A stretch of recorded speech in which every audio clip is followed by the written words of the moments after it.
दोस्तों,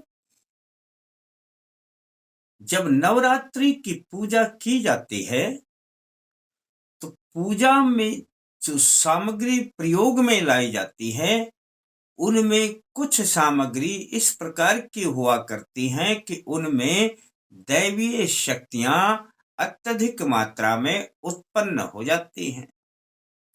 अब यदि जहां पे चावल और पुष्प लौंग इलायची चढ़ाए जाते हैं उनको तो आप चावल वगैरह जो भी है पक्षियों को डाल दिया करें। पर दोस्तों, जो आज की बात मैं बताने जा रहा हूं कि नवरात्रि के बाद खुल जाएंगे धन के दरवाजे, और उसका भी यही कारण हुआ करता है कि जो 9 दिन की नवरात्रि चलती है इनमें जो देवी पूजा होती है, इनमें जो उपयोग की जाने वाली वस्तुएं हैं, अब उनके बारे में मैं बताता हूं। उनमें जो शक्तियां आती हैं दोस्तों, और ये शक्तियां जब इनमें समाहित हो जाती हैं तो ये वस्तुएं ही तंत्र का काम करती हैं। और तंत्र का काम इतना जबरदस्त करती हैं दोस्तों कि यदि इस प्रयोग को करेंगे तो आपको धन की कमी नहीं रहेगी। और करना किस प्रकार से है और क्या प्रयोग है, बस इस बात को थोड़ा सा जान लें। प्रयोग बड़े आसान हुआ करते हैं दोस्तों। मैं सत्यनारायण शर्मा, जय माता दी बोलते हुए अल्टीमेट ज्ञान में आपका हार्दिक स्वागत करता हूं। दोस्तों, यह तो आप जानते हैं कि ये नवरात्रि अब गुप्त नवरात्रि चल रही है और गुरुवार को इनका समापन है।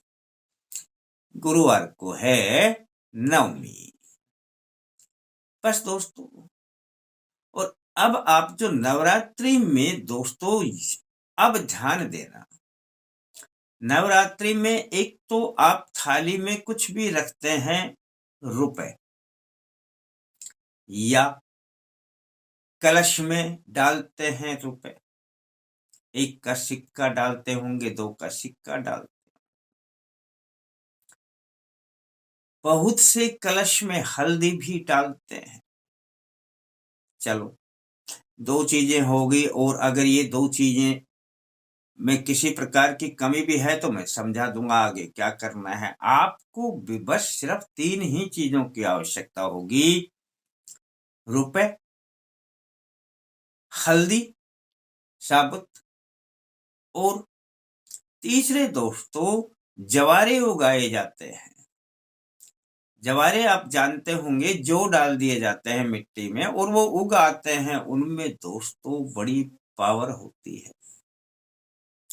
इन 9 दिनों में जो उनमें दैवीय शक्तियां आती हैं दोस्तों, जब आप पूजा करते हैं माँ के पास में, जब जवारे उगते हैं, इन जवारों में वो पावर आती है कि आप जिस उपयोग में लाएंगे वो 100 गुना काम करेगा। अब ये करेगा कैसे और आपने कैसे क्या करना है, बस इतना सा जान लें। एक छोटा सा लाल कपड़ा ले लें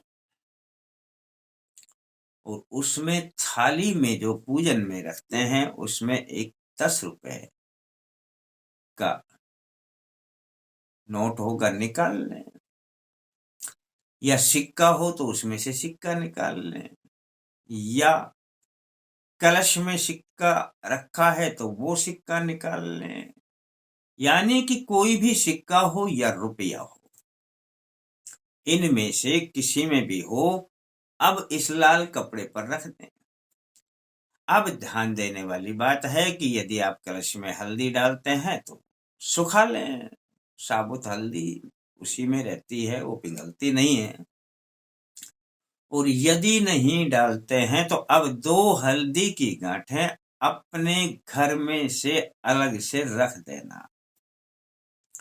अब आपके पास लाल कपड़े पर रुपए हो गए या सिक्का हो गया और 2 हल्दी की गांठ हो गई, और दोस्तों थोड़े से जवारे 5-7 पीस ही ले लेना, गिनने की भी जरूरत नहीं है।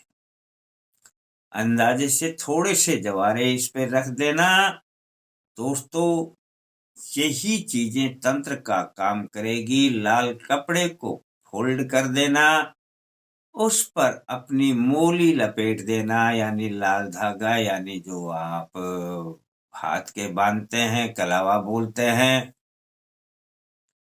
बांध करके दोस्तों इसको आपने जहां पर अपना पैसा रखते हैं वहां पर रख देना। पर ये करना कब है? ये गुरुवार से अगले दिन शुक्रवार को करना है दोस्तों, ध्यान रहे इस बात का। शुक्रवार को कर देना दोस्तों, ये समझ लेना कि अब जो 9 दिन की पूजा आपने की है, या आपके घर में जोत जली है, या माँ की आरती हुई है, या माँ की जिस प्रकार भी पूजा हुई है, अब इन में ये शक्तियां समाहित हो जाएंगी, जो भी वस्तुएं हैं। और ये जो आपने अब वस्तुएं रखी हैं, ये ही धन को खींचेंगी दोस्तों।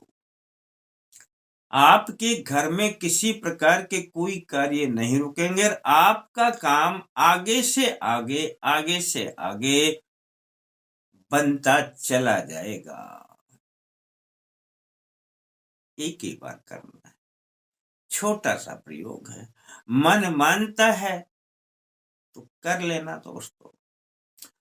और यदि आपको अच्छा लगता है तो किसी को बता देना, और थोड़ा और अच्छा लगे तो लाइक करने के बारे में सोच लेना।